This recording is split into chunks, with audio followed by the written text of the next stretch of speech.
1, 2, 3.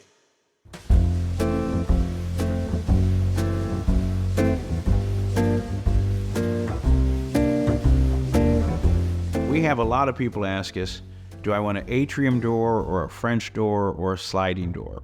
And I'll just briefly explain the differences.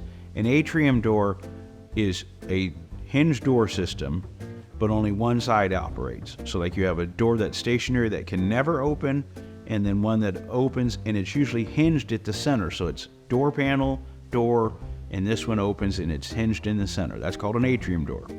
A French door, the doors are hinged on the perimeter. It's two doors again side by side, but both of them can operate and they're hinged on the exterior. So it can open like this. And one's the active and one's got what's called an astragal that you can release and it can open as well. And then sliding door obviously is just like it sounds. It's a sliding patio door that can open and close. Which one's best for the homeowner depends on a lot of circumstances. So like we'll go into people's homes where the patio door's in front of the kitchen table, or it's behind the couch and the chairs in the living room or whatever. If you have a swing door, the doors swing to the interior. So it'd be a nuisance like, the dining room table or the kitchen table or whatever. If you're having dinner and somebody wants to go in and out to get to the grill, it's like, hey, get up, move, I gotta get out. Go around the table, go around the, if it's a hinged door, because the door's in the way when you're going in and out. If it's a sliding door is self-contained, so you can open and close it and nobody has to move for you to open the door or close the door or whatever. If you're moving stuff through it, like, patio furniture, Christmas tree, that type of thing, without a doubt, the French door is dynamite because you have almost the whole width of the entire opening to move furniture through or appliances or holiday decorations or whatever.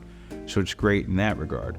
And then the atrium door, there's some people that like the hinge door, it gives you more room than a sliding door. With the sliding door, they don't go flush. They can't because it's got a hardware on it. So it has to stay open some, so you don't have as wide of an opening to go in and out of.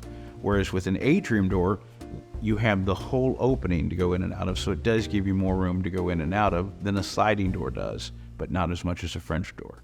Cost-wise, the order of expenses, sliding door would be the most affordable, atrium door would be the second most affordable, and French door would be the highest option. And then style-wise, oh boy, you can totally, depending on how fancy the glass, how fancy the hardware, how much glass, that type of thing, it can dramatically affect the pricing.